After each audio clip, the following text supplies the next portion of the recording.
Saudi আরব কেন সহযোগিতা করবে? আমাকে জবাবটা দেন। হামাসের সাথে সৌদি আরবের সম্পর্ক আছে কি? কেন সৌদি আরব সহযোগিতা করবে? কুয়েত কেন সহযোগিতা করবে? আরে সৌদি আরব সহযোগিতা করেছে সিরিয়ায়, সৌদি আরব সহযোগিতা করছে ইয়ামানে। তুমি তোমার বন্ধুত্ব পাতাইছো হিজবুল্লাহর সাথে, যেটা মক্কা মদিনার দুশমন। তুমি বন্ধুত্ব পাতাইছো সিরিয়ার বাশারের সাথে, যেটা মুসলমানদের শত্রু। তুমি বন্ধুত্ব পাকাইছো ইরানের সাথে, যেটা মুসলিমদের শত্রু। তুমি বন্ধুত্ব পাকাইছো হুতির সাথে। তোমাকে সহযোগিতা করবে কেন? হামাস কারা? প্রশ্ন করে গেলাম, উত্তর খুঁজে বের করবেন। হামাস কারা? কোথা থেকে আসলে এরা? আজকে কই হিজবুল্লাহ? আপনার দুলাভাই হিজবুল্লাহ কই? আপনার দুলাভাই তালেবান কই? এতগুলো লোককে যে মেরে ফেলছে, আপনি দেশ থেকে চিৎকার করছেন। আমার প্রশ্ন উত্তর দেন দেখি। এই হামাসের বন্ধু হলো 1 নম্বর বন্ধু হলো ইরান, 2 নম্বর বন্ধু হলো হিজবুল্লাহ, 3 নম্বর হলো হুতি ইয়ামেনের হুতিরা, 4 নম্বর হলো বাশার আসাদ, 5 নম্বর হলো তালেবান। এরা কই?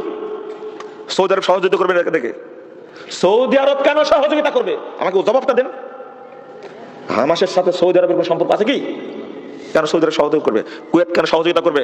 আরে সৌদি আরব সহযোগিতা করেছে সিরিয়ায়, সৌদি আরব সহযোগিতা করছে ইয়ামানে। তুমি তোমার বন্ধুত্ব পাতাইছো হিজবুল্লাহর সাথে, যেটা মক্কা মদিনার দুশমন। তুমি বন্ধুত্ব পাতাইছো সিরিয়ার বাশারের সাথে, যেটা মুসলমানদের শত্রু। তুমি বন্ধুত্ব পাকাইছো ইরানের সাথে, যেটা মুসলিমদের শত্রু। তুমি বন্ধুত্ব পাকাইছো হুতির সাথে। তোমাকে সহযোগিতা করবে কেন? হামাস কারা? প্রশ্ন করে গেলাম, উত্তর খুঁজে বের করবেন। হামাস কারা? কোথা থেকে আসলে এরা? ওই যে গত দিনে মিছিল করেনি হামাসের বিরুদ্ধে, ফিলিস্তিনে মিছিল হয়নি, গাজাতে মিছিল হয়নি? কি বললো? হামাস বেরিয়ে যাও। আপনাকে বলতে পারো বেরিয়ে যেতে?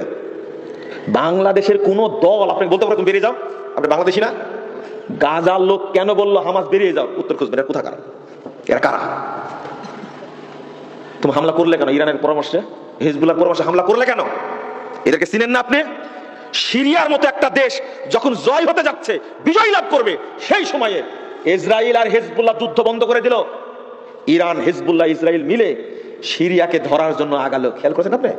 কলম লিখেছে ইংরেজিতে, আরবিতে, বাংলাতে অনুবাদ হয়েছে। আমাদের কথাটা পড়ে দেখেন আপনারা।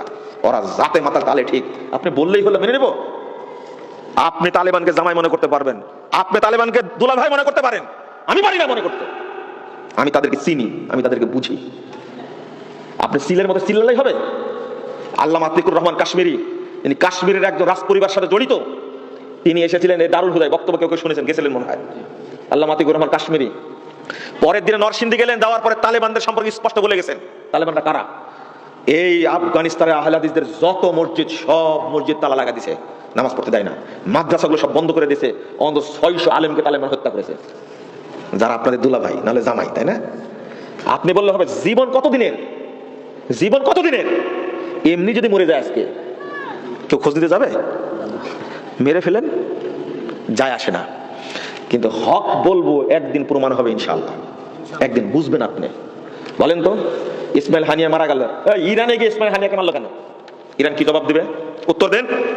হামাস প্রধান গেল ইরানে, ইসমাইল হানিয়াকে হত্যা করলো কে? তুমি কেমনে নিরাপত্তা দিলে? আমেরিকাকে বলো, ট্রাম্প যদি আক্রমণ করে জবাব দেওয়া হবে। সিঁড়িও তুমি ওরা চাপাবাজি যুদ্ধের ক্ষেত্রে করে না, চলে। শুধু মুসলিম উম্মাকে বিপদে ফেলার জন্য এই অবস্থা করছে। কথাগুলো খুব কষ্টে বলে ফেললাম, বুঝতে পারলেন? কষ্টে বলে ফেললাম। চাপাবাজি করবে কেন? তুমি কি করতে পারবা? আমেরিকা তুমি কি করতে পারবা? ইউরোপ আমেরিকা মিলে রাশিয়ার কিছু করতে পেরেছে? হুশটি সব এক হয়েছে রাশিয়ার বিরুদ্ধে, কি করতে পেরেছে? অথচ আজকে ইরান, তুমি ইসরায়েলের সাথে পারছো না, ইসরায়েলের সাথে পারছো না, আমেরিকার সাথে পাল্লা দিবে। চাপাবাজির একটা সীমা আছে। ইসমাইল হানিয়া গেল তোমার দেশে, হামাস প্রধান, তাকে হত্যা করলো কি করে তোমার দেশে? ইরানে জবাব দিতে পারবে? জবাব দিতে পারবে না। আমার কথাগুলো কেউ বুঝবে না, বুঝলে 10 বছর পরে